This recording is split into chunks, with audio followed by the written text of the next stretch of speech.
big corn yields coming out of the United States after harvest. That's one of the points we are going to discuss and its impacts on trade. In our episode, All About Commodities, here is Mike ZUZOLO to weigh in on that. Don't forget to subscribe to Connected Farmer, your channel to keep you up to date with the latest trends in agriculture and livestock.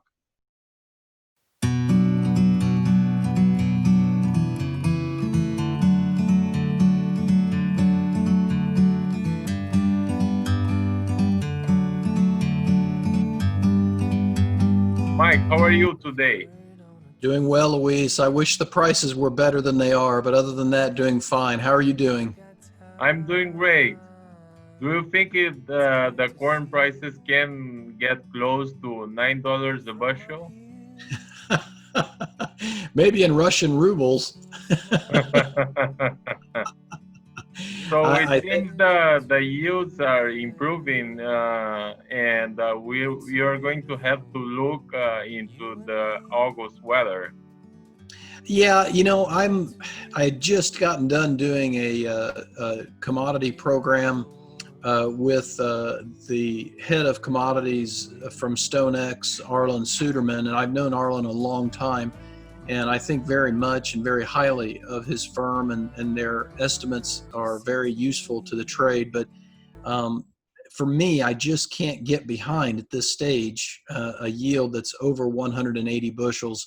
In fact, my top end of my range is around 179 and a half at this stage, Luis, and it's based upon, whereas FC Stone or Stone X's yield estimate is almost solely based upon customer feedback and farmer feedback. Mine is based upon farmer feedback on a much smaller scale, but then I also use satellite imagery and use some of the other techniques, some other modeling techniques that I don't want to go into detail. And my range is down below 170 for the low end, and the upper end is 179 and a half. So my scale right now would be putting the corn yield right here, right now, at about a 177 and a half level. That's matching up with or close to the highest yield we've had in the United States in the last 5 years, which was back in 2017. But I can tell you one of the big reasons why I'm not above 180 right now is because we've got Iowa, Nebraska, Minnesota, and Ohio all seeing a significant drought issue in their crops. Clients in those states have verified and validated problematic yields in certain parts of each of those states. And with that kind of a mindset and that kind of validation and anecdotal evidence from clients, I'm just going to stay conservative at this point and see how the rest of August fills out in terms of the corn crop filling the ear. Yes, and we can talk about a huge disparity that is going on in the market. China has purchased a lot of Brazilian soybeans in this year, but they have not purchased so much corn. So, what do you think about this disparity, Mike? Because we have seen a lot of purchases, but they are not purchasing for this crop. Are they waiting on for the Argentinian crop, or they are waiting for a fruitful U.S. corn harvest? I think those two both are part of the calculus that China is using. But I think most importantly, Luis, is they're waiting for the U.S. election. And we have now, from the Wall Street Journal, broke the story that high-level talks between the United States and China will start on August 15th, directly related to the phase one trade deal not being met. And I think that's where China is trying to be moving out a little bit in terms of getting some of their needs filled, some true needs filled. But you're right, they're not even close to the phase one trade deal. And I think that's where the Trump administration is going to talk to them about this. But I wonder how much the Chinese are really going to move forward on working with the Trump administration, knowing that 60 days out, you're going to have an election that's going to determine whether you're working with the same president or not. So I think China is playing it very, very short term right now with the idea that let's do everything we can to appease people in the United States in terms of the trade. Let's buy our needs that we need. That's why they've been buying so much wheat and so much sorghum and getting that into key areas that need it, key deficit areas that need it. But you're 100% right. They're not buying the corn like they should because their corn price is effectively $8 to $9 a bushel right now in some of the key locations. They're not purchasing corn at $3 a bushel at the Gulf of Mexico and saving themselves a lot of money right now. Yeah, it seems it will be pretty much hard to have a very strong corn price, because to give you the viewer an idea of what's happening in Brazil, we have seen we are only halfway for the harvest, for the corn harvest, and we have seen stockpiles of corn on open air again as previous years, and analysts are urging farmers to sell corn. The problem for Brazilian farmers is that they are selling prices on the domestic price as well. But it seems there will be huge stockpiles when the year finishes. Yeah, and now is that because the harvesting is better than what was expected, or because they're just not willing to sell and they just don't have the physical storage in the bins, or is it a combination?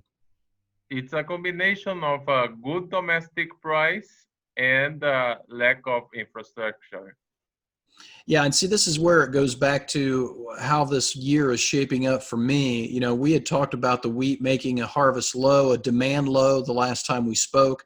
Clearly, that has not happened yet. I mean, we're still above the lows from July. We're still above the lows by a lot from June when it comes to the soft red wheat in Chicago. So we could still have made a low, but we're not following through like I'd wanted us to. And that's because the U.S. market is convinced at this point, and we've had very heavy volume this week on the sell-off. So I think it's the funds that are really pushing this market down.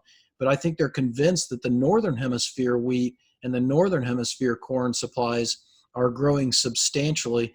And they're essentially saying to themselves, in my opinion, we're not going to get caught with a USDA report that's bearish, that is big, is large supplies, and we're not going to get caught with a big supply report and not be short this market going into the report. And what's your assessment for soybeans? Because it's a very different picture compared to corn. One of the biggest problems I've had with soybeans has been the crush margins. I think the trade is starting to see crush margins improve dramatically. I think that's going to help our livestock sector, but at the same time, I don't think you're going to see the robust exports that we've seen over the past 2 or 3 months. And so I'm neutral to soybeans.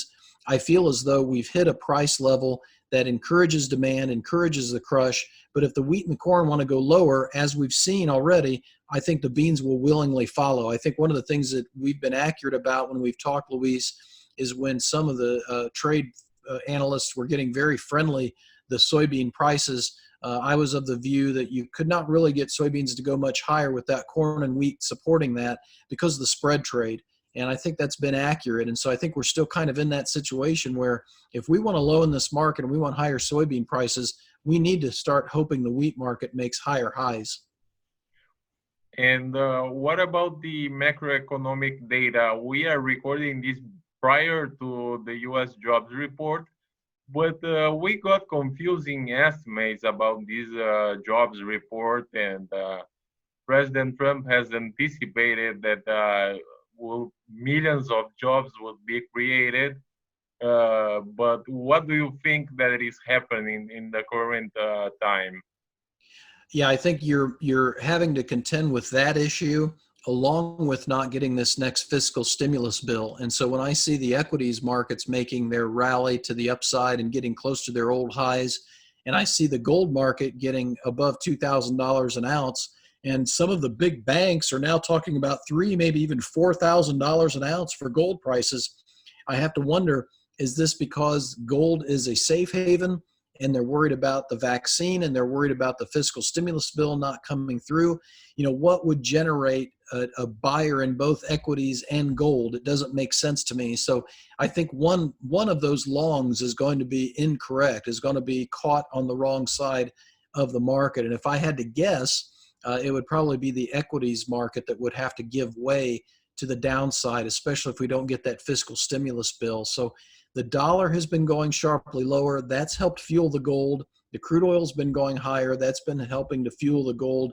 It seems like the gold going higher makes a lot more sense to me from a variety of reasons. And so I think the macro fundamentals, as we've talked about, are on shaky footing right now, especially if we see the unemployment numbers go up, which they will if we don't get this next fiscal bill. And these economic setbacks are bringing a lot of worries for livestock producers.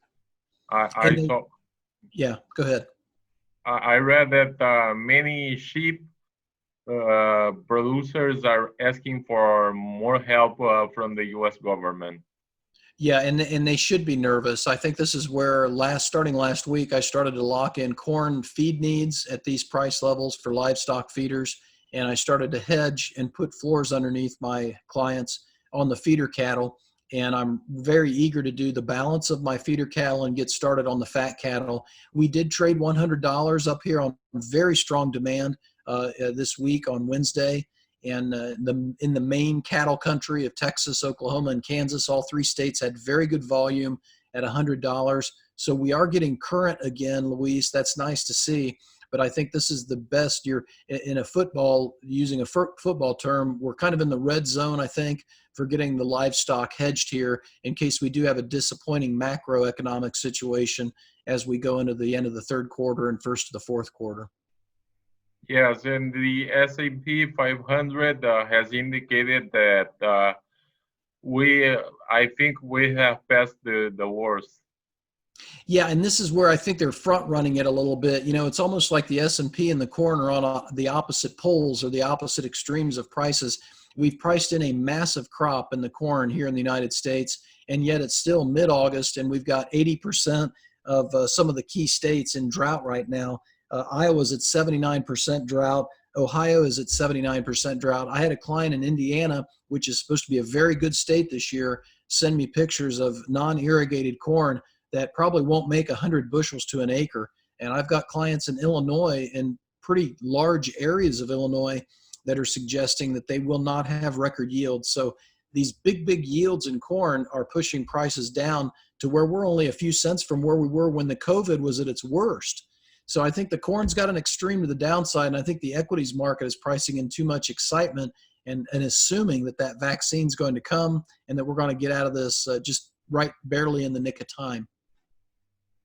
Yes, and what about your expectation for the hog producers? I think hogs have made that low at $50, but I wouldn't expect them to go much higher here because I do think our supplies, our production numbers will start to build again. Our slaughter numbers will probably start to build again as we get into the end of the third quarter. So I'm still selling rallies, but at these price levels, just stay current on your marketings. How are stocks right now? Hog supplies right now are still running up there in 2, 3, 4% higher than last year as far as what we have in terms of farrowings. And so you're still going to see an ample supply of hogs as we get into the end of August and all the way into the end of September. Probably around the end of September, I would think we'd start to find the peak in the hog supplies. Mike ZUZOLO, did I forget something? Just have a great day, Luis. Thank you.